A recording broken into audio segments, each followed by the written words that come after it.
Welcome to Curious Minds Unmasked podcast, where we uncover the hidden wonders of the world. AI, it's everywhere you look these days, right? It's like every time I turn around, there's a new article about AI writing a screenplay or composing the next top 40 hit. It's inescapable. Yeah, no, you're not wrong. It's been moving incredibly fast. And it's amazing how AI went from something only tech people were talking about to like everyone's talking about it now. It is. And that's exactly what we're diving into today. What's driving this AI explosion? To do that, we're turning to someone who really knows their stuff. Nate Gentile, software engineer turned tech explainer. And he has this great perspective on it. He looks at AI through like both a software and a hardware lens. And that's where things get really interesting, because in his video, Why NVIDIA is Now Worth More Than Google, The Truth About AI, he makes this point that I think most people miss. AI is a resource hog. It needs a ton of processing power to run. It really does. Yeah. And get this, the hardware that's actually making this AI revolution happen wasn't even originally designed for AI. Remember when video games started becoming really realistic, like with crazy detailed graphics and physics? Oh, yeah. I remember thinking my computer was going to burst into flames every time I tried to play one of those games. Right. Well, that required a whole new kind of computer chip, the GPU or graphics processing unit. So wait. You're telling me that my love of super realistic video games actually helped pave the way for the AI revolution? That's not something I was expecting to learn today. It's kind of wild, right? But the thing is, the way GPUs are designed, they can do these massive parallel processing, basically handling tons of smaller calculations all at the same time. It's perfect for the really complex math that makes AI work. Okay, so instead of like one really powerful processor, you have thousands of smaller ones all working together. It's like instead of one chef trying to cook a 5-course meal, you have a whole team of chefs working together. Exactly. And to really understand the difference we're talking about, a simulation that might take 100 hours on a normal CPU could be done in just 1 hour on a powerful GPU. Wow, that is a huge difference. So that brings us to a really big name in all this NVIDIA. They were already huge in the gaming world, but they saw how GPUs could be used for AI really early on. And this is the really smart part. They didn't just sell the hardware. They developed CUDA, which is a software platform that let developers actually use those GPUs for general computing. And you guessed it, AI was a big part of that. So they went from selling, what would it be, picks and shovels during the gold rush, to owning a big chunk of the gold mine itself. Exactly. And other companies have definitely been paying attention. Now you've got Google, Tesla, a bunch of others all investing in their own AI-specific chips. It really shows you how important the hardware side is to the whole AI boom we're seeing.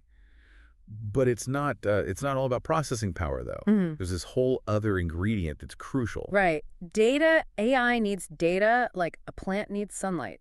Actually, that's a terrible analogy. Okay. Well, you need a lot of data is the point. I think we can agree on that. For sure.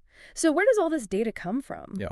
Think about it. Yeah. That happened right around the time AI research really started taking off. Around the same time that the internet went from this niche thing to like everybody's using it. Exactly. The rise of social media, Google, everything going online, it created this gold mine of data. Like we're talking mountains and mountains of data. So all those embarrassing photos we posted back in the day are now being used to train AI. You're not entirely wrong. I mean, think about it. Those social media algorithms that somehow know exactly what you want to see, powered by AI, trained on massive data sets of your online activity. What you click on, what you watch, how long you watch it, who you interact with, it's all data. Okay, that is both really cool and kind of creepy. Like sometimes it feels like these algorithms know me better than I know myself. It's true. But it gets back to the data. This explosion of data is really where companies like Google, they're sitting on these treasure troves of information.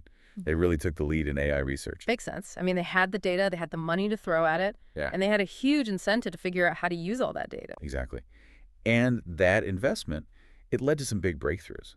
For example, there's Transformers. That's the architecture behind ChatGPT. It was pioneered by researchers at Google. Hold on, Transformers. Now that sounds like something out of a Michael Bay movie. I know, right? It sounds really sci-fi. But basically, Transformers are this type of neural network that's really good at understanding, like the relationship between words in a sentence. It's a big part of what lets AI generate text that sounds really human. Wow. So with every Google search, every online purchase, even every tweet, we're all kind of shaping the future of AI. It's this wild feedback loop. And this is a big part of why AI feels so sudden, even though the tech's been around for decades. We've got this perfect storm.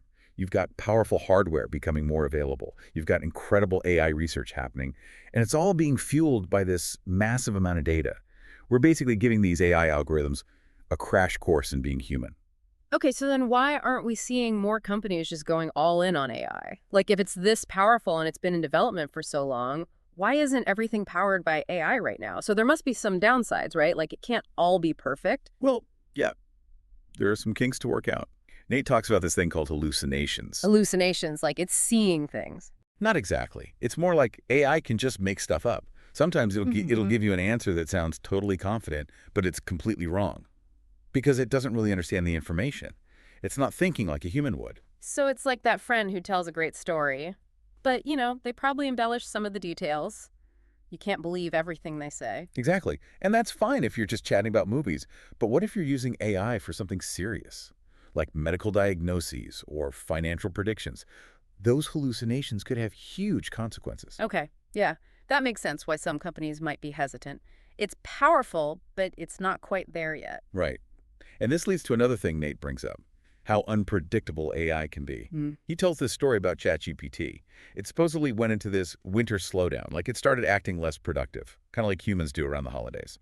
Wait, seriously? The AI got lazy? It's just an anecdote. And OpenAI says they didn't change anything on purpose, but it just goes to show we still don't fully understand how AI learns or why it does the things it does. It's like we've opened up this amazing new toolbox, but we're still figuring out what all the tools do, how to use them safely. Exactly. That uncertainty makes even the biggest companies a little bit cautious. So where do we go from here? What's the takeaway? I think the biggest takeaway from all of this, and what Nate really drives home, is that this is a turning point. We're on the verge of something huge. And yeah, there are risks, but the potential is incredible. It's definitely both exciting and a little scary at the same time. It really is. This deep dive was really just a glimpse into what's happening with AI, but gives you a better understanding of why everyone's talking about it right now. Absolutely. It's one thing to read headlines about AI, but it's another thing to really get into the details and understand the technology. And I think that's what makes these deep dives so interesting. They give you that deeper understanding. I agree. And it's something you can carry with you as you see more and more AI out in the world. Absolutely. Yeah. Well, on that note, I think we're about out of time. But like always, we want to leave you with something to think about. We talked about how AI learns from the data we create. It's reflecting our world back at us. But does that mean it's also reflecting our biases, our flaws? Are we building AI in our own image? That is a very good question. One that I don't think we have an answer to just yet. But it's definitely something to ponder. So until next time, keep learning, keep questioning.